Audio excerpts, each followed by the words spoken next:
Israel e Irã entram aí em cessar-fogo completo a partir de hoje. A OTAN se reúne para falar sobre a questão do investimento em armamento militar. Zelensky fica preocupado com a situação da OTAN. E aí também nós temos uma notícia sobre a Colômbia agora participando, fazendo uma adesão ao Banco dos BRICS. Fala pessoal, bem-vindo ao nosso canal. Sou o professor João. No vídeo de hoje nós vamos abordar esses três temas aí no dia de hoje. Temas da geopolítica internacional bastante importantes.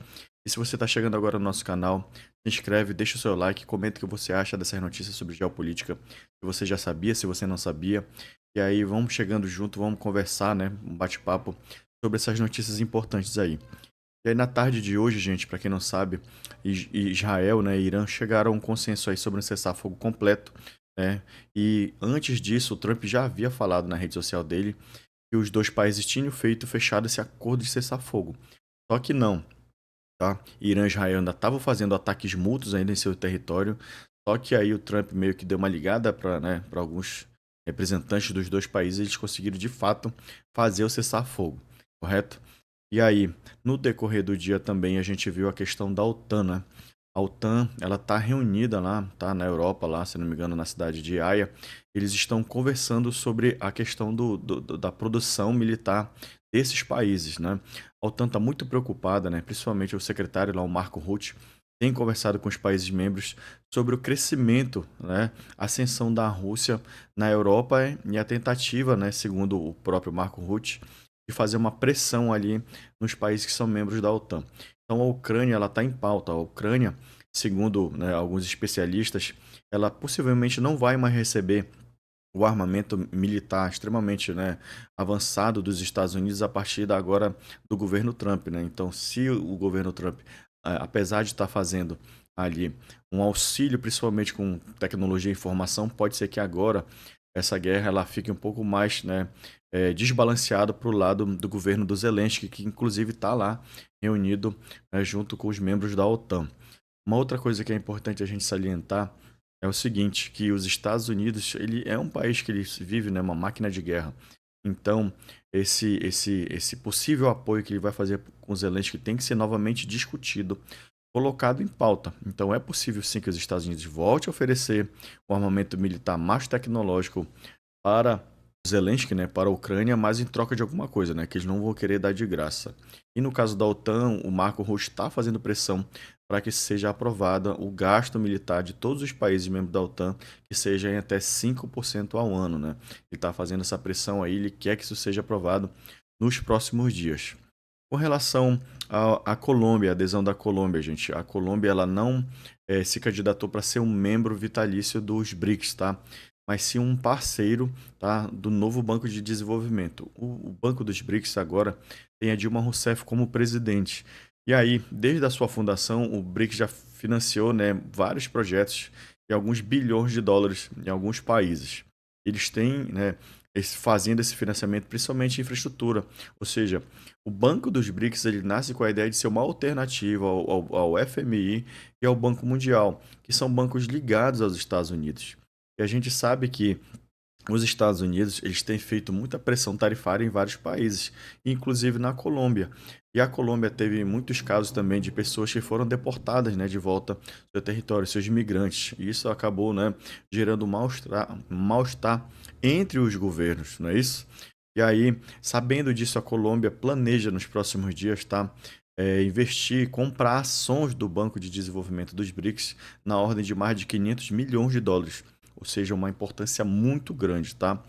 Então tem toda essa questão, né, econômica, social, política e as questões tarifárias.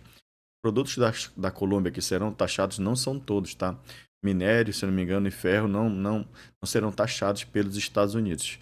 Mas na sua ordem, né, em outros produtos, sim serão taxados, como os Estados Unidos adotou essa política com outros países, inclusive com o Brasil, tá? E olha só, o Banco dos BRICS também, ele por meio, né, da sua agência principal, a China está pensando também em fazer o desenvolvimento de uma estrada interoceânica no território colombiano para justamente aumentar o fluxo, né, de mercadorias, né, e das suas trocas comerciais entre esses países. É claro que A China está muito interessada também em aumentar o seu fluxo de comércio, né, e vender, exportar mais, para esse mercado, principalmente nos países emergentes. E a Colômbia não está fora dessa questão. Então, os BRICS têm aumentado muito a sua, vamos dizer assim, a sua malha de países que fazem parte dessa conexão, dessas relações comerciais por meio, né, desses financiamentos também, através do seu banco de desenvolvimento. E aí, antes, quem tinha só o Brasil, Rússia, Índia, China e África do Sul, já tem mais 6 países membros, né? Tem a Etiópia, tem os Emirados Árabes Unidos, a Arábia Saudita ainda não. A Arábia Saudita foi convidada, mas ainda não confirmou a sua adesão ao bloco. Tem o Irã, né?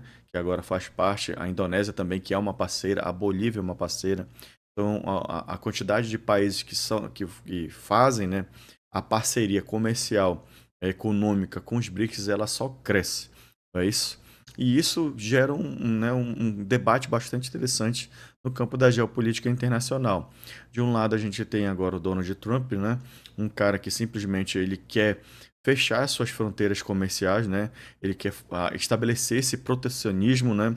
Justamente para aumentar a capacidade produtiva industrial dos Estados Unidos, mas essa capacidade de produção, ela não vem da noite para o dia, ela leva tempo, ela leva alguns anos para ser feita. Inclusive, ele quer transformar os Estados Unidos no maior produtor, né, de semicondutores do mundo, né, que a gente sabe que são os países asiáticos. Entretanto, esse processo ele é complexo, ele é complicado, ele existe uma demanda de insumos e de produtos que não vão acontecer da noite para o dia. E a China está de olho em toda essa questão. E apesar de saber que existem vários conflitos no mundo, sabe que é, o Irã e Israel estão em conflito direto agora, apesar desse apaziguamento temporário, que eu acredito que seja temporário.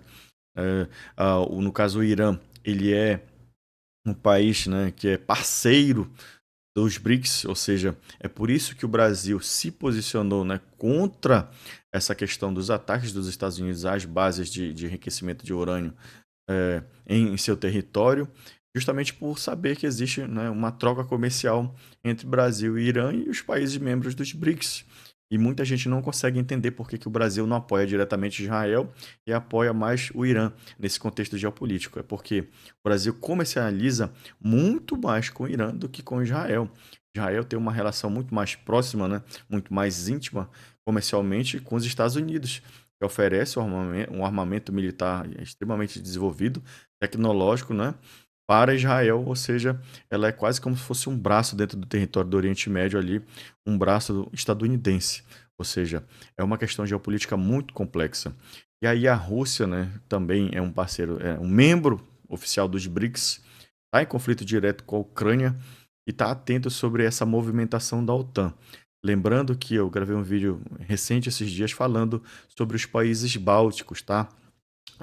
A Letônia, a Lituânia e a Estônia começaram a aumentar o seu investimento também em armamento militar, tá? Inclusive fizeram algumas barricadas ali, tá? Na fronteira com o território russo, justamente já pensando nessa possível futura invasão da Rússia no território dos países bálticos, ou seja, a tensão no território europeu ela está crescendo cada vez mais, justamente por conta da ascensão desses conflitos regionais, né?